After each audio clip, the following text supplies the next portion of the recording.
자, 이번 시간에는 좌구라중과 세장비에 대한 내용을 같이 정리해보는 시간을 갖도록 하겠습니다. 자, 길이가 긴 기둥을 이야기할 때 흔히 장주라고 이야기하죠. 장주. 이런 장주의 가운데에서 중심축 하중이 작용했음에도 불구하고 어느 한계 시점, 인계 시점에 다다르게 되면 이 형태가 압축이 되지 않고 옆으로, 즉 횡방향으로 이렇게 휘어지는 현상을 좌굴이라고 부르죠. 이때 이제 위에서 누르는 힘을 좌굴하중이다라고 부르는데요. 좌굴하중은 KL의 제곱, 원주율 파이의 제곱, 탄성계수, 단면이차 모멘트로 표현이 된다. KL의 제곱, 원주율 파이의 제곱, 탄성계수 곱하기 단면이차 모멘트를 이제 휭강성 이렇게 표현할 수 있는 거죠. 제가 일부러 2번 적었습니다. 이것이 이제 좌굴하중을 나타내는 오일러 좌굴하중 공식이 되겠고, 흔히 람다라고 부르는 세장비는 R분의 KL, R분의 KL 이렇게 표현이 되는데, 이때 이 R이라는 값이 단면이차 반지름, 반경의 개념이니까 단면이차 모멘트를 면적으로 나눈 제곱근의 형태가 된다. 자, 필수적으로 시험을 준비하기 위해서 암기하셔야 될 좌굴하중 공식과 세장비에 관련된 지표가 되겠죠. 자, 하나씩 읽을 수 있어야 되겠습니다. 버클링 랭스라고 해서, 자, 좌굴 길이죠. 지지단의 상태와 관련이 있고요. 탄성계수, 단면이차 모멘트, 자, 단면이차 반경, 단면적인데, 좌굴하중 쪽에서는 탄성의 영향이 있지만, 탄성계수의 영향이 있지만, 세장비 쪽에서는 탄성계수가 없다는 것을 눈여겨봐 두실 필요가 있겠습니다. 식 자체에서요. 이때 이 K라는 것이 지지단의 상태와 관련이 있는 거죠. 그러면 이제 똑같은 길이를 가지고 있는 4개의 기둥이 있다라고 한번 해보죠. 자, 길이도 같고 재질도 같은 4개의 기둥이 있는데, 지금 L자 앞에 K가 붙어 있죠. 버클링 랭스, KL, KL인데, 자, 이렇게 표현이 되면 양단 핀 또는 양단 힌지라고 하죠. 한쪽은 핀으로 되어 있지만 한쪽은 고정이 되어 있는 경우요. 1단 고정, 1단 힌지 또는 핀, 양단 고정, 1단 고정, 1단 자유라고 하죠.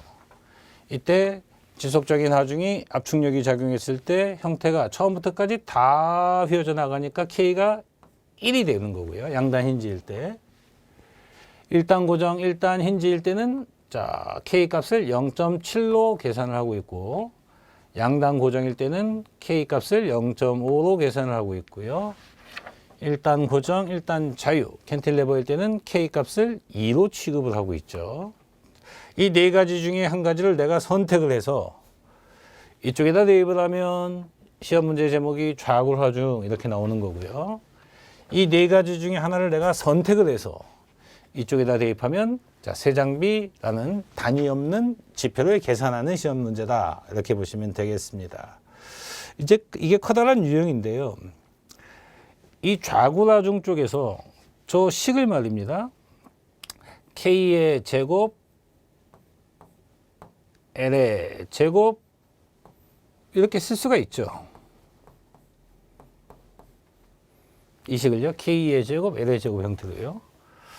좌굴하중이죠. 그러면 좌굴하중은 지지단의 상태의 제곱에 반비례한다. 자, 재원이 같다라고 놓고 보면요. 이렇게 읽어지니까 1의 제곱분의 1, 0.7의 제곱분의 1, 0.5의 제곱분의 1, 2의 제곱분의 1 이런 형태가 되니까 1의 제곱분의 1은 1이고 1 나누기 0.49 하면 대략 2죠.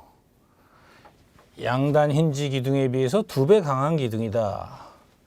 1 나누기 0.25니까 4죠. 이 형태 두 개가 많이 시험에 출제가 되죠. 양단 힌지와 양단 고정은 4배의 좌골 하중 차이가 있다라는 내용이 되겠습니다. 이거 자주 출제가 되죠. 이쪽은 4분의 1이 되는 경우죠. 이렇게 두 개를 비교해 보면 여기가 1일 때 16배 강한 기둥 뭐 이렇게 좌골 하중의 상태를 비교할 때는 K의 제곱분의 1로 비교한다는 내용까지도 같이 기억해 두셔야 되겠습니다. 자, 그리고 나서 지금 식을 2번 적었는데요. 똑같은 식을. 자, 이런 식 하나하고 이런 식 하나를 이제 검토를 해봐야 되는데 세장비도 마찬가지로 2번의 검토가 들어오는데 자, X축이라고 하면 이렇게 X축에 대한 2차 모멘트, X축에 대한 길이, Y축에 대한 2차 모멘트, Y축에 대한 길이, X축에 대한 부재의 길이, X축에 대한 2차 모멘트, Y축에 대한 길이, Y축에 대한 2차 모멘트 이렇게 표현이 되는데 이 두 개를 계산해 봐서 둘 중에 한글로 써볼까요? 좌골 하중은 둘 중에 작은 값이죠. 작은 값에 해당이 되고 한글로 적어볼게요. 세장비는 둘 중에 큰 값이 되는 거죠. 그렇죠? 네. 둘 중에 작은 쪽이 좌골에 대해서 취약한 하중이 된다. 둘 중에 큰 값이 좌골에 대해서 더 가늘고 더 길기 때문에 위험한 쪽이다라는 설계형 세장비를 산정하는 내용이 되겠죠. 이때 이제 두 개의 유형이 있는데 첫 번째는 대부분의 시험 문제가 길이에 대한 변화를 주지 않습니다. 자, 숫자를 한번 넣어볼게요. 이쪽을 10이라는 숫자를 부여해보고 이쪽을 20이라는 숫자를 한번 부여해볼게요. 수평의 단면의 상황에서 X축에 대해서 IX는 12분의 폭 10, 높이 20의 3승이 되죠. 3승.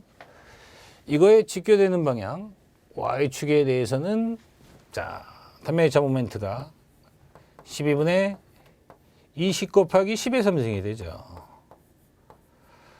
하나의 단면에서 직교되는 두 방향의 2차 모멘트가 서로 다른데 작은 숫자 곱하기 큰 숫자의 세제곱이고 큰 숫자 곱하기 작은 쪽의 세제곱이니까 이쪽이 월등히 크겠죠. 이쪽을 강축이다라고 부르는 거죠. X축을. 이쪽이 작죠. 약축이다라고 부르는 거죠. 자, 이제 여기서 이제 구분이 되는 겁니다. 부재의 중간에서 횡방향으로 변형이 생기는 것을 구속하고 있다.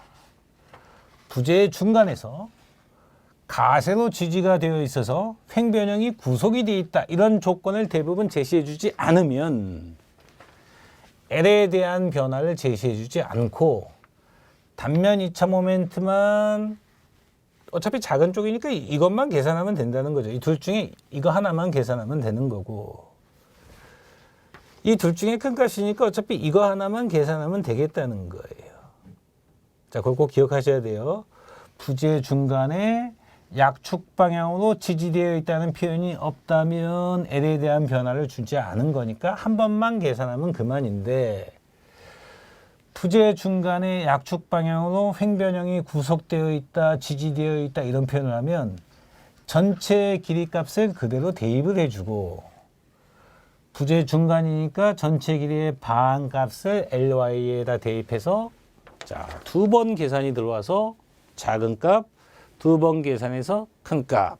자, 이 내용을 꼭 정리해 두실 필요가 있겠습니다. 자, 기본적으로 이제 지지단의 상태와 그 다음에 좌구나중이 K의 제곱분의 1로 표현이 된다는 것. 자, 계산을 할 때 요령까지도 같이 정리해 두셔서 시험에 뭐 빠짐없이 출제가 되고 있죠.